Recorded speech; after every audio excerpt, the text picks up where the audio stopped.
Hello YouTube, welcome to my first project video. My very first one, absolutely. So I'm really new to this video taping and tutorial based things, but I really wanted to get into showing a process I use in mixing and mastering songs. So I thought, what better way to do that than take an old song that was not recorded very well and remix it and master it to see how big a difference we can make in mixing and mastering. Before I get started, if you've been doing these videos for a while, all you guys, I've seen many different ones on YouTube. This is kind of strange, but I'm recording this with a high definition camcorder, basically. However, my audio is going back through in a loop, so you will get true audio from it. It's not coming from the camcorder's audio mics. This is actually coming from a Liquid Sapphire 56, so you should be able to tell the differences in what we do as we do it. What my concern is the screen capture. If any of you know of a screen capture software I can use that can capture the video on the screen versus having to use a camcorder to capture the video, please leave me a note in the comments and let me know what that is. I would really love to get a little more clarity on what I'm capturing on the video, and just let me know how you guys are doing it. With that being said, let's jump right into this. So what you're looking at on the screen in front of you is a song that the band that I was in recorded back in 2010. It was a jam session, and this was just a song that we didn't take it out. We done it in one track, or I say one track, we did it in multiple tracks, but one take, I should say. We were doing a rehearsal for a gig we were playing, decided we'd record this song, and we really didn't do that good of a job at recording it. So I've heard a lot of people say you can't, you polish a turd, it's still a turd. I don't necessarily agree with that. I think that you can correct a lot of things with digital workstations nowadays. What we're going to be using for this project is Sonar X3 Producer Edition. And what I'm really going to look at, I'm a drummer first off, so I'm really going to concentrate a lot of efforts on drums. So for all you drummers out there, what we're going to do is we're going to take the drum tracks, and if you notice, there's only 4 drum tracks. There's a floor tom, a high tom, a snare, and a bass drum.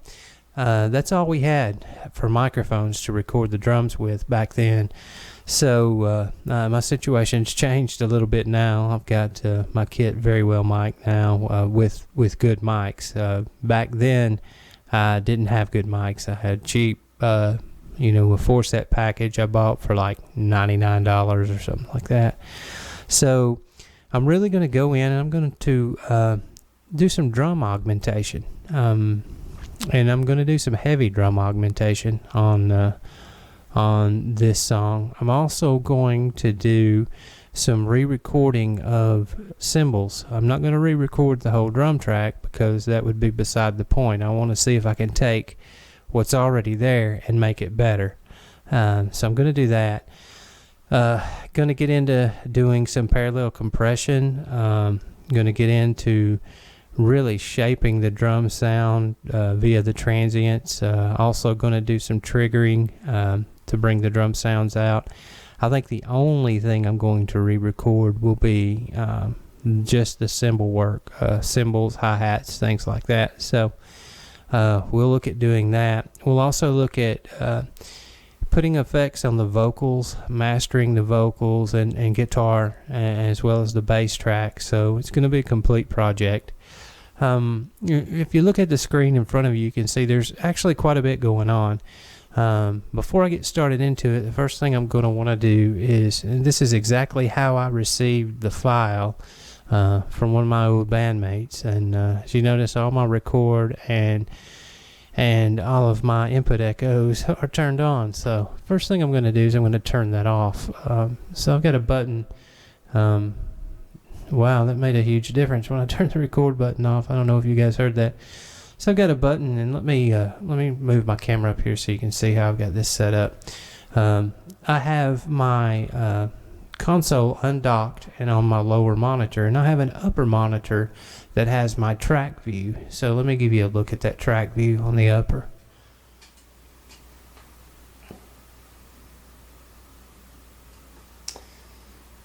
So I'll be switching back and forth from the track view to the console view. I can also do this. I can also drag my track view down if I need to. I can minimize that and just drag the track view down and maximize it where you can see it.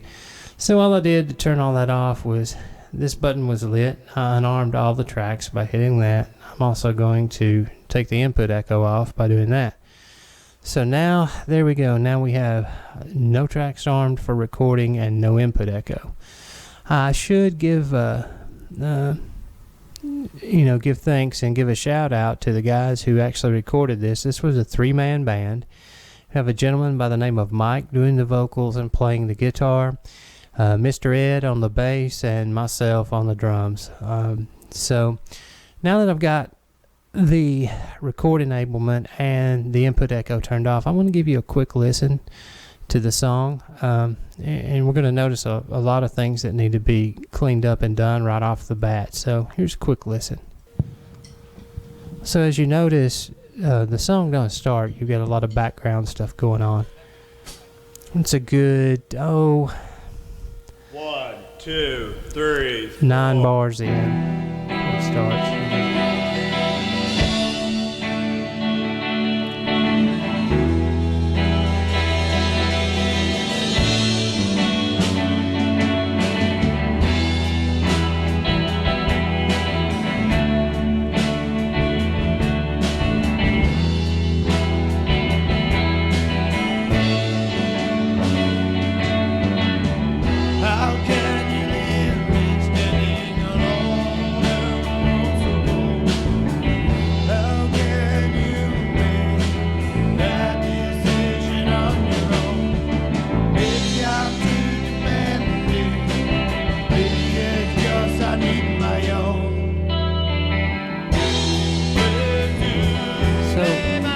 So I'm going to pause it right there. What I want you to notice is, if you look, most every track is clipping, almost every single one of them.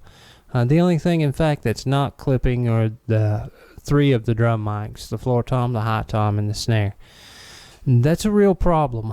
And if you look at everything that's going on, when we initially had done this, we kind of hodgepodge something together. You look, there's a lot of different reverbs in the effects bins of all of the channels, and it's really just too much reverb and things like that. Too much of a bad thing and not enough of a good thing.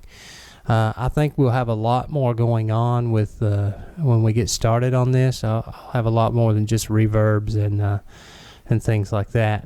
We'll dig into the Pro channel. We'll have quite a bit of compression going on. A lot of tone shaping, things like that. So the very first thing I did is I went in and resaved this song so I could keep the old song, so I can do an A/B comparison at the end of this. Probably going to break this down into about 5 videos or 6, this being the first, and go through the whole process. So the first thing I'm going to do is I'm going to get rid of all of the effects. Since you've already heard it, give it a quick listen again.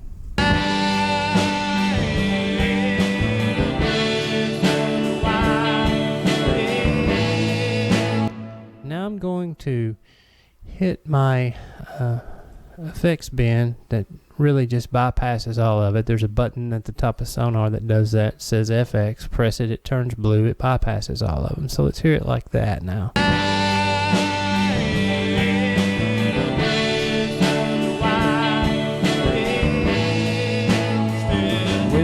With effects.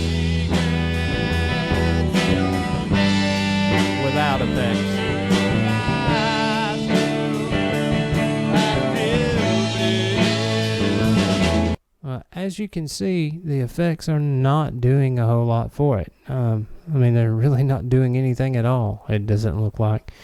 Part of that is because some of the effects that were used are not available, or are old effects that were in Sonar Home Studio 7 that Sonar X3 does not have. So right now, I'm going to go ahead and I'm going to delete all of these. Because I don't want them. I'm going to start this very clean. I also am going to want to zero out everything.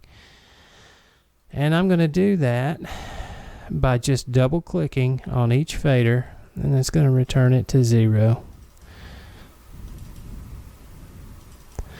Now, when I get over here to the master fader, it looks like there's an issue because it's turned down to -12, between -12 and -18 decibels.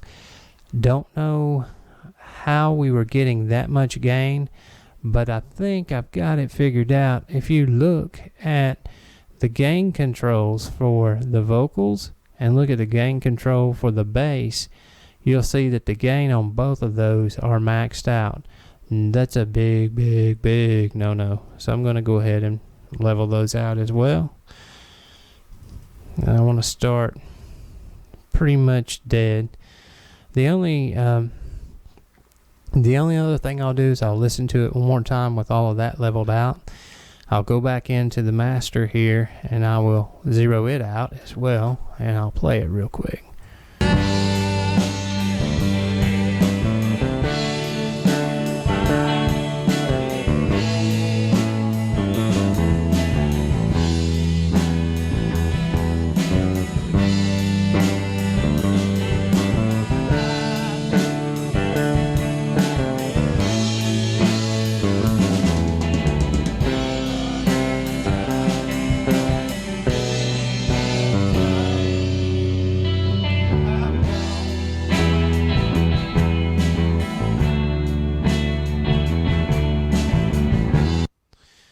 So what you noticed right away is that the vocals just completely disappeared when we did that. And part of that is, if you, and I'll do this on the next video, I'm going to go in each track and solo them out for you. There's a tremendous amount of bleed through the vocal microphone, and through all the mics as far as that goes. It was an open environment. The guitar was, the mic, or the amp was mic'd, so it was, all the noise was in the room. It was a very small room, and all the feedback came back through. So, as we go through this, I'm going to clean all that up, and it should tighten up the song tremendously, and it should make it a very legible song. So, I'm going to finish the first video there. Look forward to seeing you on the next video. So, check it out. It'll be posted probably here in a couple of days, so go ahead and get this one up for you guys tonight, and let me know what you think in the comments, and subscribe to my channel if you like what you see. See you on the next one.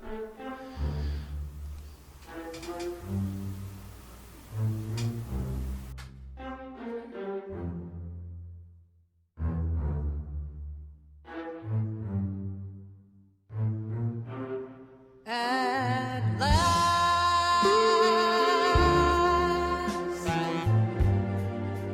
my love has come along.